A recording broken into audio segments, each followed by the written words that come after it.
It's Jessie, and this is the Bun Mom Life. Hello, Fluffle fam! Welcome back to the Bun Mom Life. I'm Jessie, a professional voice actor by day and a completely obsessed bun mama for every waking moment. And I'm so glad you're here. Okay, today's episode is a really fun one because today I'm going to talk about something that every single bunny parent or bunny lover will probably immediately relate to, and that is the sound of bunnies eating. Those super satisfying crunches and that rhythmic nibbling. If you have bunnies or if you've watched bunny eating videos, you know exactly what I'm talking about. And today's episode actually came straight from someone in our Little Lapuru Instagram community who one day sent me such a fantastic question, which is, why is it that we love hearing bunnies chew, but we can't stand it from humans? And I thought, that's a brilliant question. We all know that that's true, but if you're like me, you've probably never thought all that much deeper into it. Well, this time, I couldn't stop thinking about it, so I went and I did the research, and here we are. So thank you to that person who reached out and asked us this question that led me to do a full deep dive on this very interesting topic, because this is pretty fascinating. Why does the sound of our bunnies munching make us feel so calm and so happy? And why, at the same time, does the sound of a human being chewing next to us make us feel irritated or disgusted or uncomfortable or even angry? Why is one sound basically free therapy and the other one not? I find this so interesting, so let's get into it. First, the human chewing problem. Let's start with the less pleasant side of this. Why does human chewing bother so many of us? There's actually a name for this. It's called misophonia, which the Merriam-Webster dictionary translates as a condition in which one or more common sounds cause an atypical emotional response, such as disgust, distress, panic, or anger in the affected person hearing the sound. It's a condition where specific sounds cause an intense, disproportionate emotional response, whether that's anger, anxiety, disgust, or even rage. And one of the most common triggers of misophonia, you guessed it, chewing, eating sounds, mouth sounds of any kind. Researchers at Newcastle University published a study in the Journal of Neuroscience suggesting that misophonia isn't actually primarily a hearing issue, it's more of an over-mirroring response. When you hear someone chewing, your brain essentially mirrors that physical action. It activates the same motor regions that would be used if you were doing it yourself. For people with higher misophonia sensitivity, this mirroring is amplified, which triggers a strong emotional reaction. Research from Ohio State University suggests misophonia affects up to 20% of people to some degree. So if you've ever quietly seethed at someone eating loudly next to you, you're very much not alone. And that's pretty common. I think we've all heard of this. But here's what's really interesting. Research has found that people are consistently more triggered by human noises than animal noises. The same chewing sound that might send one of us into distress or rage when it's coming from a human, completely fine, even pleasant when it comes from an animal. So something is clearly different about how our brains process the two. And that brings us to the good stuff. Why bunny chewing sounds so good. There are a few different theories at play here, and I find every single one of them really fascinating. One is signal safety to our nervous system. Bunnies are prey animals. They're hypervigilant by nature, and their entire survival instinct is built around being alert to danger at all times. And one of the first things a prey animal does when it senses a threat is to stop eating right away. So when our bunnies are contentedly chomping away, crunching through their veggies, or happily munching their hay, What our nervous system is actually registering is there's no threat here. Everything is safe. The environment is calm.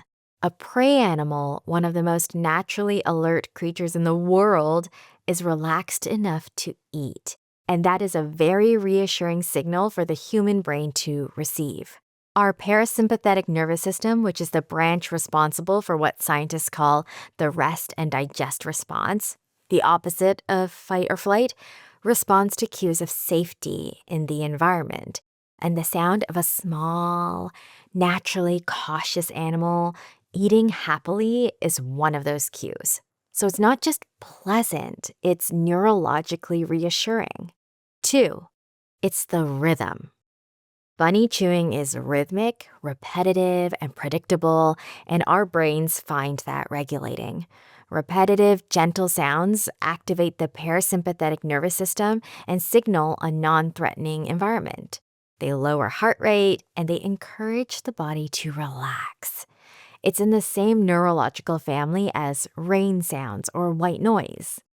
There's a reason ASMR, which stands for Autonomous Sensory Meridian Response, is such a huge phenomenon, and small animal eating sounds are consistently among the most reliably calming ASMR triggers across cultures. Research shows that ASMR can lower heart rate, which is a significant sign of relaxation, and eating sounds are one of the most popular categories of ASMR content. We get tons of bunny ASMR content over here in this bun house, and I can definitely say it's so relaxing. To lie on my tummy and just watch my bunnies munch on their veggies never fails to put a smile on my face and make me feel so calm. 3, the cuteness response. There's a well-documented psychological response that humans have to small creatures doing small things. We're wired to find tiny things doing tiny versions of normal activities really compelling and comforting.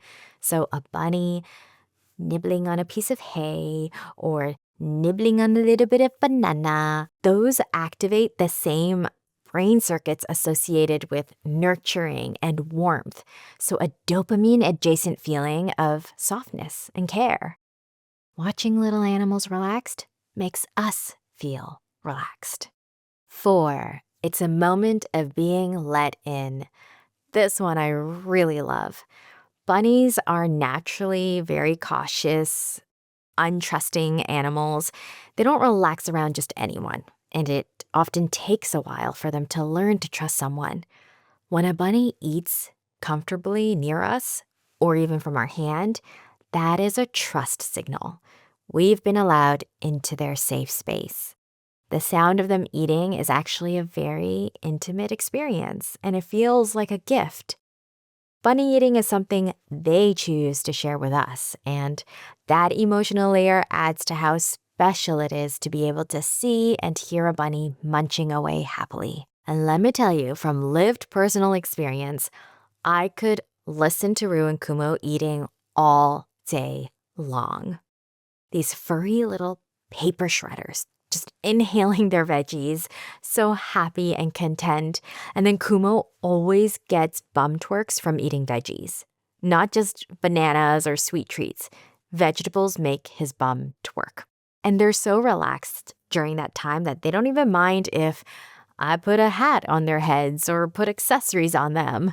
They're just so content with their nom-noms. I get messages and replies all the time from you and others in the community saying that they could watch Rue and Kumo eat breakfast on a loop, that they themselves find themselves rewatching morning tent videos just to hear those little chomps. And I understand. I live with it every day and it never, ever gets old. Truly, one of the most peaceful moments in my day is sitting or lying down on the floor while they eat their morning veggies and listening to the two of them chomp away in their tent. The science explains why it's so calming. And to me, it's Rue and Kumo. They're my buns, and they're wonderful. And the sound of them being happy is one of my favorite sounds in the whole world. So the next time you're watching a bunny ASMR video and you're feeling so content and calm listening to those crunches, You'll know it's neuroscience. Your parasympathetic nervous system is being regulated by a safety cue from a prey animal. You're basically doing therapy. Isn't that lovely? Just a little reminder, I'm not a scientist. I'm not a psychologist. I'm not a certified bunny professional. The science in today's episode comes from published research, which I've linked in the episode notes for anyone who wants to go deeper. I'm just your bun mom friend. I went down a very enjoyable rabbit hole and wanted to bring you all along. So I hope you had fun with me, and I hope you enjoyed today's episode. If you did, please like and subscribe. You know it means the world. If you enjoy it enough to leave a review and rate the podcast, that would be so appreciated. And if you love bunny eating sounds, I'd love to know about it. Come find me on Instagram at the Bun Mom Life or at Little Opiru. Drop me a DM, drop a comment, or email me at thebunmomlife@gmail.com. You can also leave a comment on the YouTube post itself or on Spotify, wherever you share. I love hearing from you. All right, Fluffle fam, have a wonderful rest of your day or evening wherever you are. And remember, you are loved and cherished always. Our Bun Bun send you lots of boobs. Bye!